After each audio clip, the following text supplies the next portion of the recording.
Hi everyone, so welcome back again to Human Behavior and Victimology class. So, by the way, I'm Ma'am Saki de Mesa-Portes. I'm a registered guidance counselor and licensed professional teacher. So, last topic or last video, we discussed the different factors that affect human behavior. So, today, we're going to discuss the other determinants of behavior. So, the first is the need and the drive. So, what is need? So, ang need daw, according to the drive reduction theory, is a biological requirements for well-being of an individual. So, this create the drive. So, in other words, pag sinabing need, ito yung kailangan natin, biological, physiological requirements para ma-balance natin yung ating sanity, okay? Or yung ating well-being. So, what is drive? So, ang drive naman is a psychological state of arousal that prompts someone to take action. So, it is therefore an aroused state that result from some biological needs. Okay. So, ang needs, yung nag-fuel down sa atin para gumawa or mag-take action dahil may gusto tayo or may kailangan tayo. Okay? So, ano yung example nito? For example, if you have no water for some time, the chemical balance of the body fluid is disturbed. So, creating a biological need for water. So, the psychological consequences of this need is a drive or to thirst. So, that motivates you to find water and drink it, right? So, in other words, the drive push people to satisfy the need. So, in this example, so the need is water. Okay, ang drive, you find water. Okay, so dahil nga nauuhaw tayo, that is our need, physiological need. So, ngayon, we are forced to or driven to find water. Okay, so yun daw yung needs and drive. Okay, so what is motivation? Second is motivation. It refers to the influence that govern the initiation, direction, intensity, and persistence of behavior. Thus, motivation refers to the cause and why of the behavior as required by the need. So, yung motivation, so from the word itself, so ano yung nagmo-motivate natin? Bakit natin ginagawa ang isang bagay? Na bakit natin ginagawa ang isang bagay? Na requirements dahil may mga kailangan tayo. Okay? So, that is the motivation. So, in biological needs, meron tayong 5. And these 5 are the food, water, sex, pain avoidance, and stimuli seeking. So, what is the motivational system? Okay? So, for the food, example is hunger. Okay? So, the body needs an adequate supply of nutrients to function effectively. So, an empty stomach sometimes drives a person to steal. Okay, so yung motivational system. So, kaya in terms of criminal law or criminal justice, so one factor biological is the biological need. For example, usually the crime ng pagnanakaw is dahil walang pambili ng makakain kasi hindi na-satisfy o yung kanilang biological needs. So, ito yung nagiging motibasyon nila para gumawa ng krimen. Okay? So, next is water. So, thirst, just like water, just like food, the body needs water. So, ganun din. So, kagaya ng food, same scenario with water. Kailangan natin ng tubig. Okay? So, again, if meron tayong kakulangan financially and then wala tayong ibang magawa kundi to steal, for example, or magnakaw ang isang tao just to satisfy their physiological needs for the need of food and water. So next is sex. So a powerful motivation, but unlike water and food, sex is not vital for survival, but essential to the survival of species. Okay, so the biological needs for sex is hindi naman kagaya nung ka-necessary ng food and water. So ito, hindi naman talaga kinakailangan para mag-survive ka in everyday basis. Okay? So however, sex is a biological needs para magkaroon tayo ng offspring or ng mga anak for the species, okay? Or survival of species para dumami ang tao. So next is pain avoidance. So um to the need to avoid uh, tissue damage is essential for survival of the organism. So pain will active behavior to reduce discomfort. So pain avoidance as a person, syempre, kung tayo isang tao, ayaw natin na nasasaktan. That is an instinctual um, motivation or motives ng isang tao. Then stimuli seeking is the curiosity of most people and animal is motivated to explore the environment even when the activity satisfied nobody needs. Okay, yung stimuli seeking, ito yung curiosity na nagbibigay sa isang tao para i-explore yung kanyang environment or yung kanyang ano tawag possibilities or kakayahan niya if for a person. Okay? So kahit this activity, yung mga activity na ginagawa or yung mga action na ginagawa, walang bodily needs. Okay? Hindi kailangan biologically ng sarili mo. So it is motivational by terms of psychological. Okay, next is the psychological needs. Okay, so the psychological needs are those related to the individual happiness and well-being, but not to his survival. So it can be illustrated using Abraham Maslow hierarchy of needs. So for the psychological needs, so this is somehow related or a focus on the happiness and the well-being ng isang tao. Pero hindi naman necessary na for survival mo ito. Okay? So, pwede nating i-transpire yung theory ni Abraham Maslow. So, here is Abraham Maslow hierarchy of needs. So, this, yung pinakailalim niya is the physiological needs. So, this one. So, in physiological needs, you have your food, water, warmth, and rest. Second is the safety needs or the security and safety. So, this two bottom is your basic need. And then the third is your belongingness and love needs, so intimate relationship and friends. Then the fourth one is the STEAM needs or the prestige and feeling of accomplishment. So these two, the STEAM and the belongingness is your psychological needs. So yung pinakataas or tip ng hierarchy of needs ni Abraham Maslow is the self-actualization. So this is achieving one's full potential, including creative activities. So that is your self-fulfillment needs. Okay? Then, for the fourth other determinants of behavior is the frustration and conflict. So letter A is frustration.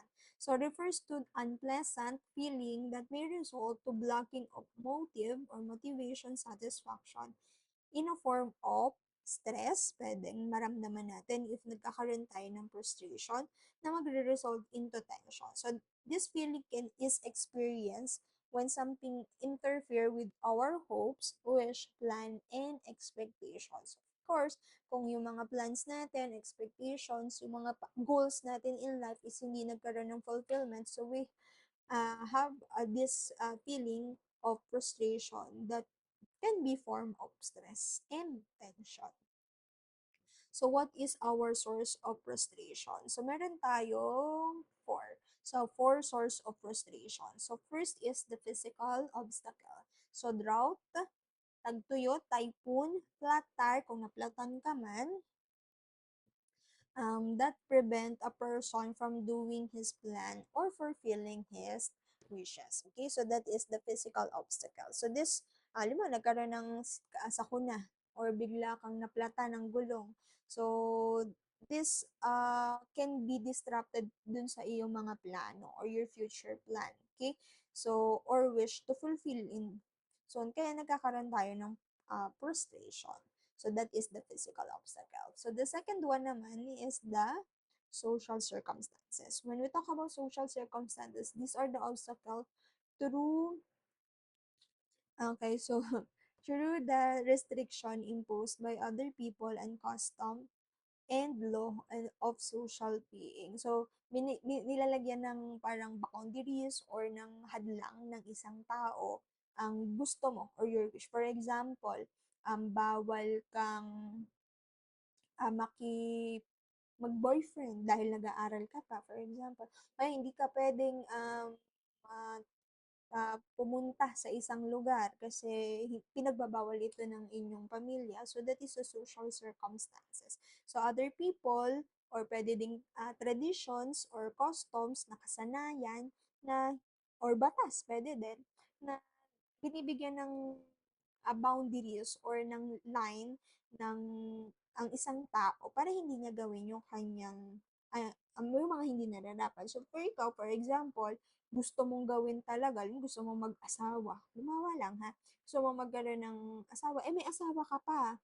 So, hindi siya pwede. So, that is social circumstances. So, nagkakaroon tayo ng frustration over that. Okay? So, third is personal shortcoming. So, handicap by diseases, blindness, deafness, or paralysis. So, this is a personal shortcoming kung meron tayo in ourself na um, kapansanan. For example nga is nabulag or nabingi or na-paralyzed, diba? Hindi makalakad. So, doon nagkaka-source of frustration kasi hindi na natin magagawa yung mga gusto natin gawin. So, the fourth one is conflict between motives. So, wanting to leave college, for example, for years to try painting, but also wanting to please one's parent by remaining school. So, this conflict between dalawang motives. Okay, ito yung example natin. Gusto mo nang umalis sa college para makapag-try ka ng painting kasi yung passion mo, maging isang painter. However, pag ginawa mo naman yun, madi-disappoint sa'yo yung parents mo. So, that can cause your frustration. So, next is the conflict. So, when we talk about conflict, it refers to the stimulation, arousal of two or more incompatible motives resulting in unpleasant motivation or unpleasant emotion rather. So, it is a source of frustration because it threat to a normal behavior. So, merong two or more incompatible motives and or that result unpleasant emotion. Okay, so what are the different types of conflict? So first is the psychological conflict or internal conflict. So this conflict going inside the person and no one would know. So according to Freud, it is the unconscious battling of superego and further claim that our personality are always in conflict. So psychological conflict is your conflict within yourself. Okay, may mga frustration tayo dahil may mga unconscious battling ng konsyensya mo or your super ego versus dun sa mga gusto mong gawin pero hindi mo kayang gawin or bawal mong gawin. Okay, that is psychological conflict. So, second is the social conflict.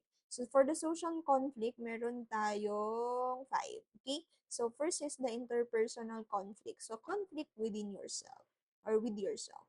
Two individuals, so me against you, intergroup struggle, social conflict, us against them, individual opposing a group, me against them, and them against me. Or intragroup conflict, or member of the group all against each other on a task. So this conflict, very observable siya. Or maobserbahan mo yung mga conflict na ito sa isang social group. For example, sa ating mga kapitbahay. Okay?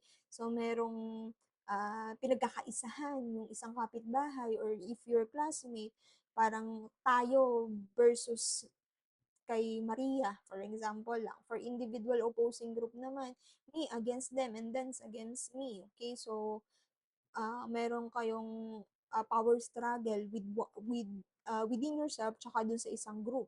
O yung grupo na yon versus sa yung sarili lang. Okay? Or member of the group, lahat kayo within the member group galit sa isa't isa. So, this is a social conflict. So, more or less, ikaw na naranasan mo na ito. Okay? So, naranasan natin yung mga conflict na ito when it comes to social conflict. So, next is meron tayong tinatawag na approach avoidance conflict. So for the approach avoidance conflict, a conflict can be described as having features of approach and avoidance. Okay? So meron tayong approach. Pag sinabi nating approach, speak to the things that we want. Okay? So ano yung mga gusto natin? That is approach. Sabi naman, pag avoidance refers to the things that we do not want. Okay, simple lang. So for the approach, mga gusto natin or what we want. For the avoidance, yung ayaw natin or we do not want. Okay? So let's dive into that. So approach conflict. So this is different kind of approach and avoidance conflict. So the first one is approach conflict. So the individual must choose between two positive goals of approximately equal value. Two pleasing things are wanted, but only one option should be chosen. So, di ba, pag sinabi natin conflict, merong somehow frustration, okay? Pero for the approach, it's something what we want. For the approach, di ba, something you want. So, dahil approach, so dalawang bagay or two things na gusto mo parehas, pero kailangan mo lang mamili ng isa. Ano yung example nito? Choose between two college roommate or ano, ulit. Okay, choose between two college, two roommates, or two ways of spending summer. So, dahil, for example, meron kang dalawang college uh, roommates or two ways of spending the summer. Okay, so yun lang, yung choices mo. Parehas maganda, parehas ang hirap piliin. Okay, ano bang pipiliin mo? Yung magkaroon ka ng ah, two roommates or two ways of spending the summer with them.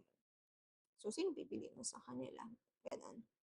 So next is the avoidance conflict. For the avoidance conflict, it involve more obvious source of stress. So, di ba, avoidance, something we do not want. Okay? So, the choices or the conflict is two option for something we do not want dun sa dalawang option, pero kailangan natin pumili ng isa. So, it involves more obvious source of stress. So, the individual must choose between two or more negative outcomes. Negative outcomes. So, ano example? Lower salary, mababang sahod, or unemployment. Pumili ka, mababang sahod o wala kang trabaho. Okay, so parehas hindi maganda. Okay? So, pero wala tayong choice kundi pumili. So the third one is the approach avoidance. Something we want for the approach and something we do not want for the avoidance conflict. So a person faces a situation having both a desirable and undesirable features. So it is sometimes called dilemma. So because some negative and some positive feature must be accepted regardless the chosen course of action. For example, being beautiful but lazy.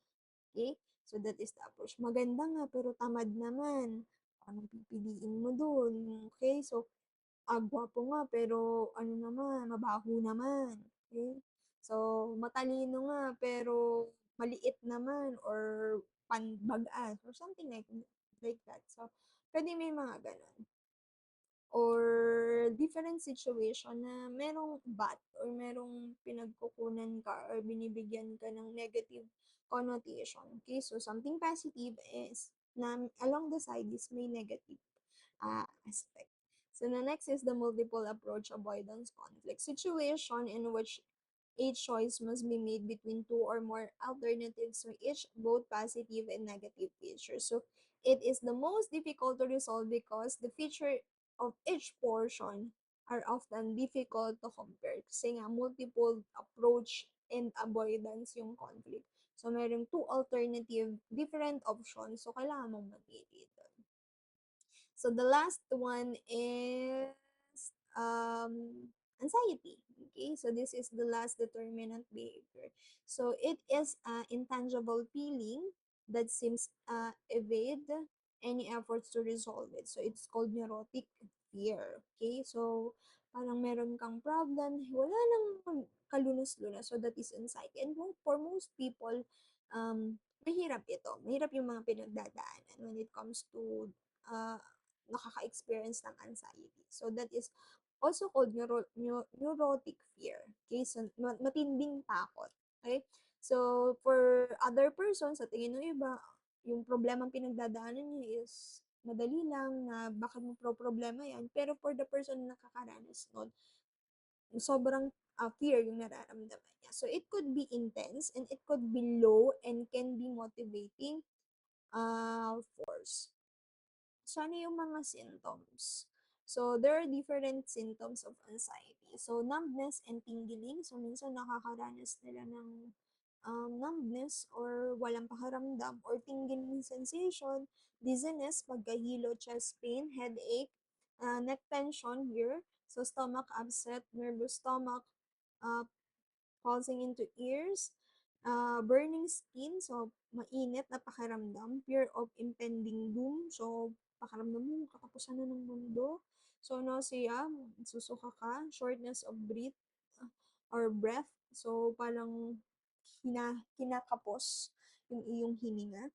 Electric shock feeling, so feeling mo nakakuryente ka or shooting pain in face, heart palpitation, weakness in legs, feeling like you are going crazy, feeling mo masisiraan ka na ng bait, inability to rest, hirap kang magpahinga, pwede din meron kang sleep problem or di ka makatulog or tinatawag nating insomnia. Okay? So, that is the different or the other determinants of behavior. So, next topic, we're going to discuss the different type of anxiety disorder. Okay? So, if you like this video, like, kindly follow us or click the notification para lagi po tayong updated. So, it will help us a lot if you're going to subscribe to our channel para magkaroon tayo ng motivation to do more video like this. Okay? Yun lang. Thank you.